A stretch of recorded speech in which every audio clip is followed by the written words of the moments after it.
เฮาสิบ่เคยคิดสิ่งที่มันเป็นอกุศลเลยคิดก็แต่เฉพาะที่เป็นกุศลพูดก็เฉพาะกุศลทำก็เฉพาะกุศลกุศลคือความไม่เบียดเบียนทำร้ายให้ผู้ใดผู้หนึ่งเสียชีวิตและทรัพย์สินตลอดทั้งคนและสัตว์แล้วก็พูดให้แนะนำเป็นกำลังใจคำพูดที่บ่ได้มีการส่อเสียดที่บ่มีการทำลายกันแหน่หรือทำให้ผู้อื่นเสียหายชีวิตและทรัพย์สินทำก็เหมือนกันคือการกระทำนะกระทำทางกายอันเป็นรูปประทับวัตถุสิ่งทั้งหลายเหล่านั้นล้วนแล้วแต่เป็นประโยชน์ทั้งบุคคลและสัตว์ผู้ใดเฮ็ดได้จังซี่ตลอดชีวิตแม้นปรารถนาพระนิพพานบุคคลผู้นั้นพึงเข้าสู่พระปรินิพพานได้ในปัจจุบันสมัยหมายถึงศาสตร์นี้เลยคิดอิหยังก็แล้วแต่คิดอยากให้ทาน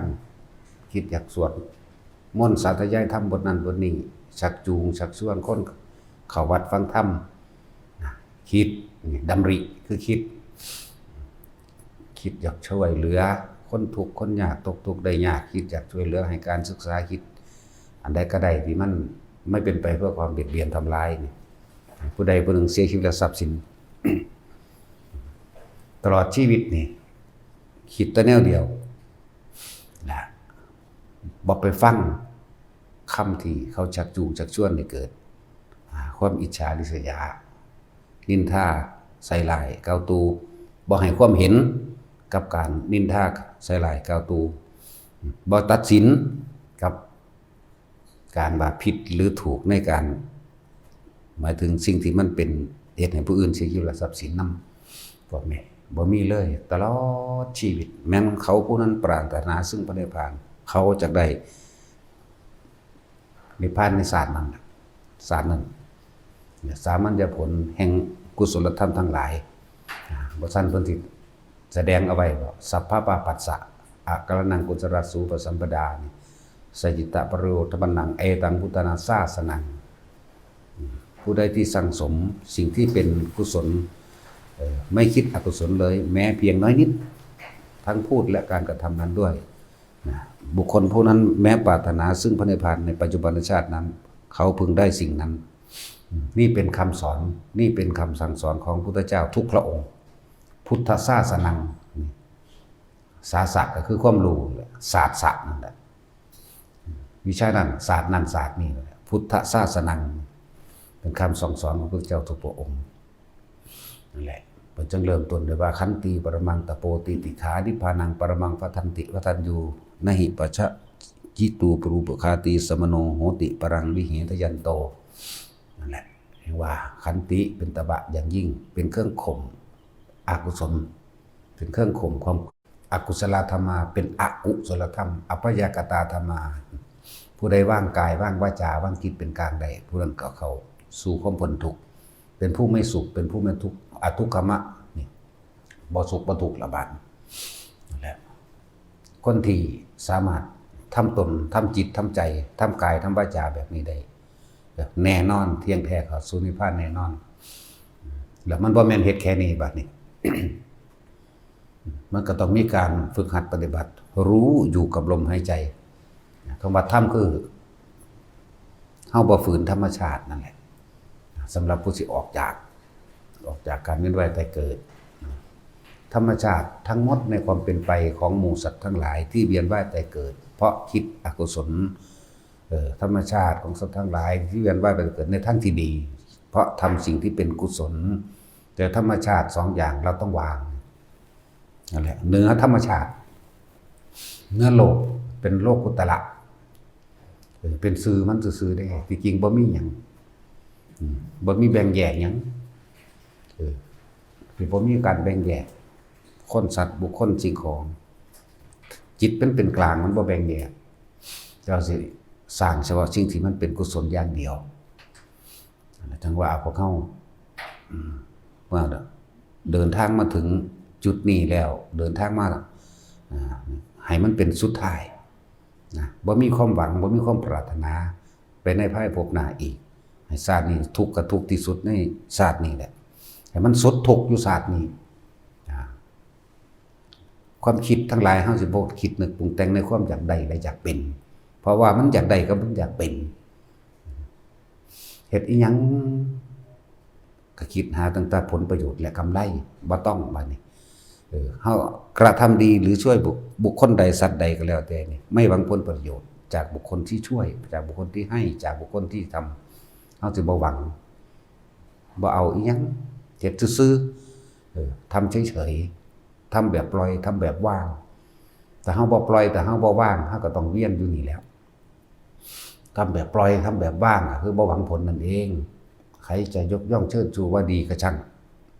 ใครจะสาปแช่งว่าเลวก็ช่างนั่นเป็นเรื่องของเขาเฮาเข้าใจธรรมชาติของคนของสัตว์ถ้าถูกใจเขาก็ยกย่องว่าดีถ้าไม่ถูกใจเข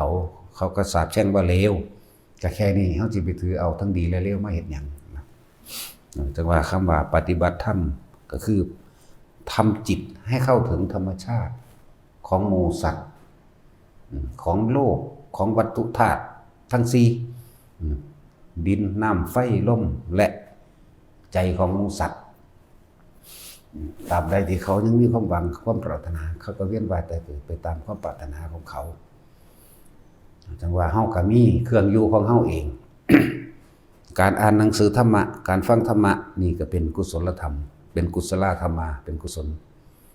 การพูดสิ่งที่ดีแนะนำอาชีพการงานที่ไม่ใช่การเบียดเบียนนี่ก็เป็นกุศลธรรมการเข้าสู่การเจริญฌานทรงฌานเพื่อให้จิตตั้งมั่นเกิดสมาธิได้นี่ก็เป็นกุศลธรรมเฮาก็อยู่ของเฮาอยู่แบบนี้แหละอยู่ไปเพียงแค่ตายเท่านั้นเองจะว่ารอวันตายก็บ่ได้ว่ารอดอกก็อยู่ไปจังซั่นอยู่แบบไม่มีความหวังอยู่แบบบ่มีการรอแต่ว่ามันเป็นแค่สำนวนโวหารซื่อว่าหากินซ้ำตายอยู่เพียงแค่รอวันตายหรือคำศัพท์ภาษาลิบุตรนั่นน่ะคำภาษาลิบุตรว่าเราเนี่ยอยู่แค่ว่า รอวันตายเพียงเท่านั้นสุขหรือทุกข์เราก็ไม่ยินดีสุขและทุกข์เราก็ไม่ยินดีดีหรือร้ายเราก็ไม่ยินดีเรามีชีวิตอยู่เพียงแค่รอวันตายดุจดังว่าลูกจ้างรอคอยเวลาเลิกงานเพียงเท่านั้นเองเพิ่นก็คิดถึงคือลูกจ้างนั่นแหละมีแต่อยากเลิกงาน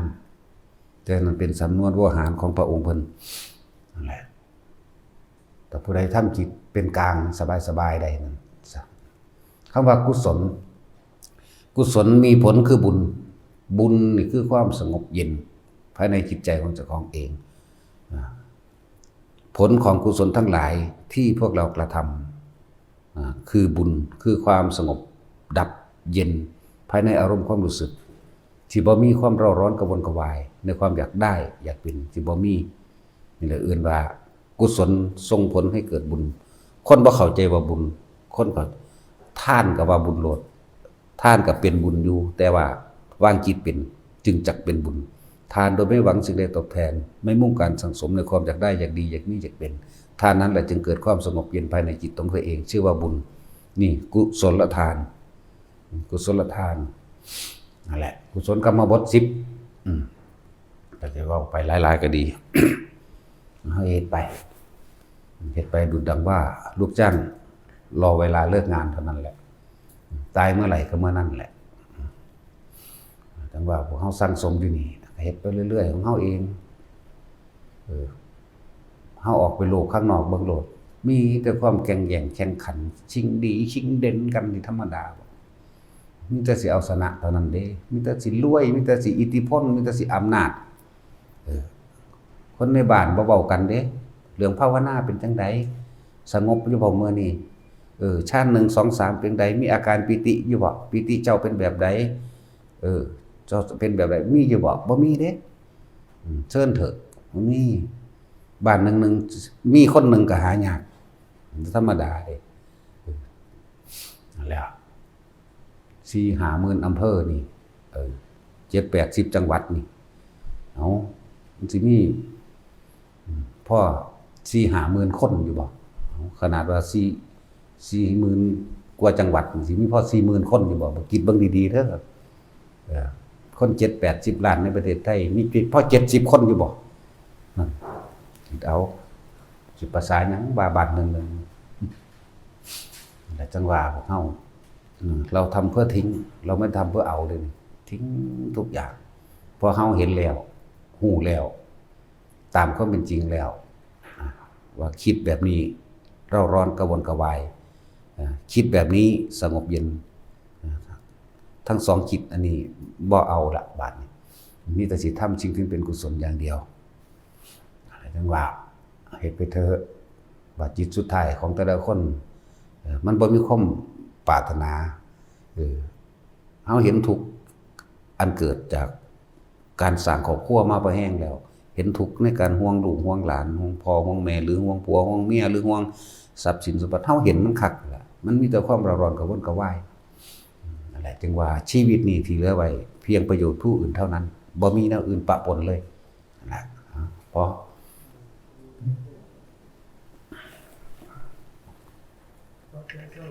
930 บาทครับ